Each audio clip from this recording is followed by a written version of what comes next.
Look, is there not our oldest guest, but our oldest guest. Yeah, right there. He's been on, and had the band known where you were from, we would have done the theme to James Bond. Yeah. Desmond Wheatley joins us. He's the president, CEO, chairman of the board of a company called BEEM Global. BEEM is the stock symbol, and you can go to beamforall.com. It's so great to see you again. We've known each other for almost a decade. We have, You haven't aged a bit. Even though I'm your oldest guest. Yeah, Good to see you. So you have always been in kind of a clean tech, EV sort of, I shouldn't say EV, but clean tech space.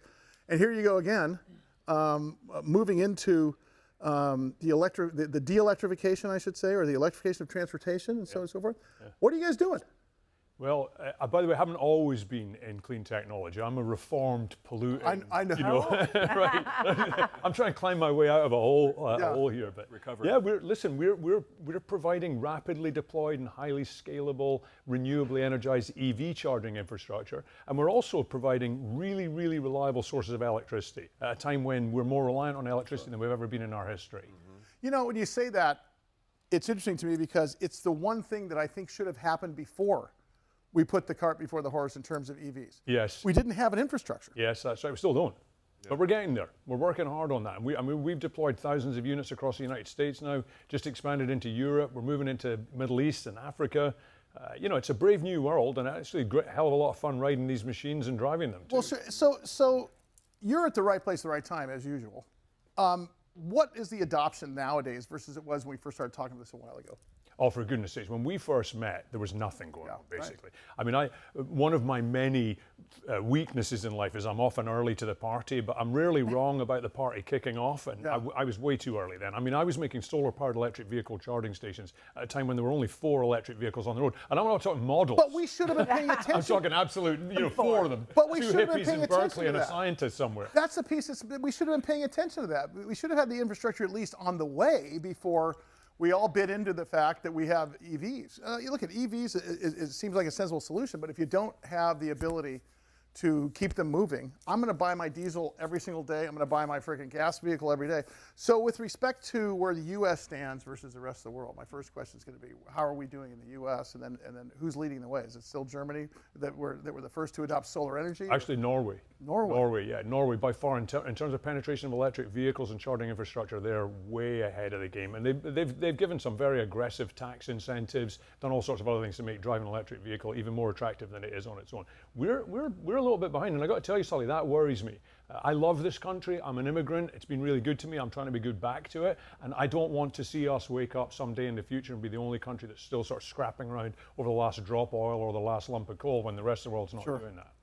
Do you, as far as the incoming administration, we know that, I'm going to use the Green New Deal as an example.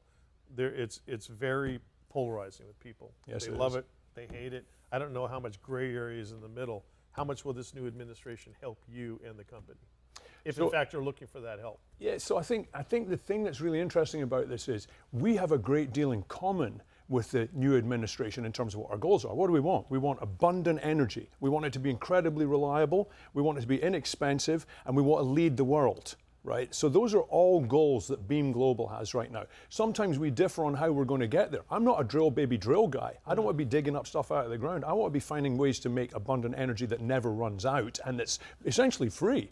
It's such a brilliant, because it's less about, for me, I'm the same thing. I want to save the environment, let's face it, but if we can get an endless energy supply that has essentially been there the whole time that we haven't tapped into, I think that is a bigger adoption key than any other, don't you believe?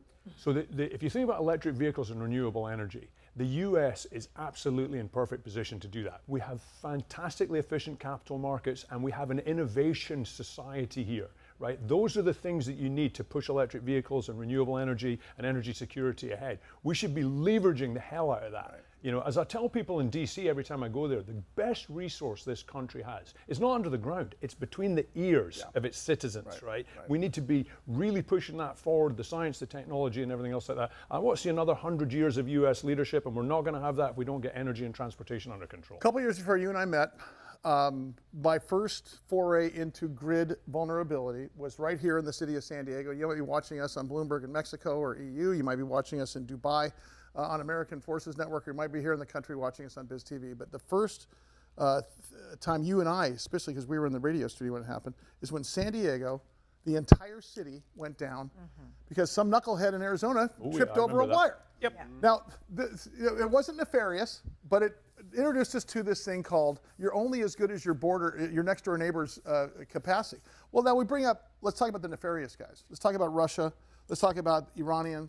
Let's talk about Chinese. All those forces that have hacked into our grid already. Right. That's got to be an enterprise-wide solution that we're all trying to figure out. Talk about where you stand on that. Listen, you do not need to bomb this country into submission. All you've got to do is turn the power off. Nowadays, we're more reliant on electricity than we've ever been in our history. What would we do? No communications, no refrigeration, no food, No banking. water, no water. Yeah, right, exactly. Okay. So what we're doing is we're building really resilient infrastructure that's highly distributed. And I tell you something, one of my great honors is I've worked with this ex-Special Forces organization called the Honor Foundation, and I've had an opportunity to speak to their alumni classes a couple of times. One of my laugh lines with those guys is, would you rather take out our infrastructure or take out grid infrastructure? That's a joke to them. And the reason for that is because they know if they hit the grid, they can take out one piece of it and vast regions go down. Whereas with us, they've got to hit every single unit. So this is another thing we have in common with the incoming administration, energy security. We want to make sure that not just the lights stay on, but that transportation continues, that food, medication, everything else like that continues as well. And not to replace the grid, but to augment it as a sort of strategic electric reserve. Which brings us to BeamWell. Talk about BeamWell. BeamWell. That's hair on your forearm Yeah, stuff, right? I mean, incredible. So we took our EV ARC platform, which is something we developed to charge electric vehicles, and actually in response to requests from Gaza, NGOs over there, donor organizations over there who are trying to feed non-combatants, trying to get them fresh water. There's no electricity, there's no water supply there at all. So we took our product and we integrated desalination into it, and then we also integrated highly ruggedized electric mopeds that were developed to deliver pizza in the mail in the outback in Australia, and put this whole package together so that now these NGOs can cook food, they can refrigerate medical supplies, they can make salt water or dirty water into fresh drinking water, and then they can deliver that food and those amenities to people who need it. Is BeamWell creating a backbone infrastructure? Would that be a top-down way to think about it? It's a rapidly deployed resource that you can put into an ex-hurricane location, you can put it into war zones, and unfortunately the world's serving up too many of those at the moment. You can put it anywhere you lack electricity and fresh water, and it will immediately provide you a source of electricity and a source of fresh water. And with the e-mobility that we get from Benzina Zero rugged mopeds, you can then deliver the fruits of those labors to the people who need it that most. in LA right now.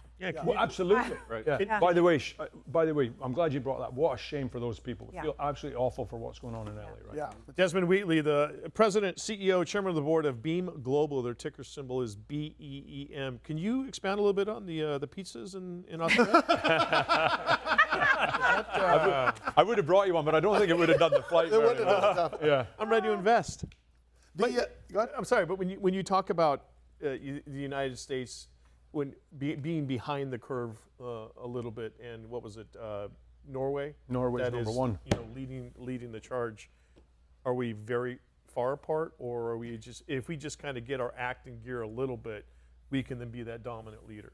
The US can do anything it wants to. Sure. Always demonstrates that over and over again. But as Churchill said, sometimes Americans will always do the right thing, but not until they've exhausted every other potentiality, right? Okay, that's so true. It's not Norway I'm worried about. The simple fact of the matter is we're looking at China spending vast sums of money replacing oil with electrification of transportation. They're starting to lead in the electric vehicle market. And I got to tell you something.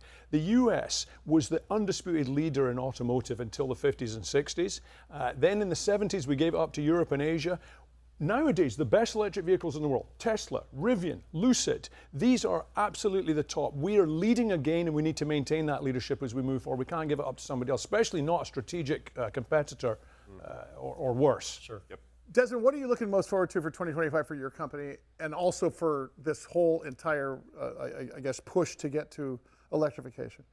It's going to be a fantastic year for us because we've expanded. Everything that we've done up until now has all been within the United States of America. But last year I made an acquisition getting us into Europe, which is by far the largest market in the world for our products. 400 plus million cars in Europe and 290 million in the United States. You can see the difference in scale. That's BEEM Global. BEEM Global. They were putting the global into BEEM Global. Yes. I just got back from Africa. I've just got back from the Middle East. Did you go to Serbia? In a couple of, we've expanded into Serbia. Yeah. I'm not letting you go to Serbia anymore. No, I love it there. I tell you what, Serbians are fantastic people, very well educated, very hardworking, and the economics are fantastic. It's like being in the European Union, but you don't have any of the compliance or any of the other costs associated with it. And that's a gateway to the Middle East and Africa for us as well. So you're going to see a really tremendous global expansion from us this year. We got to get you back on a regular basis here. His name is Desmond Wheatley. He is the president, CEO, chairman of the board, BEEM Global. Their ticker symbol is BEEM.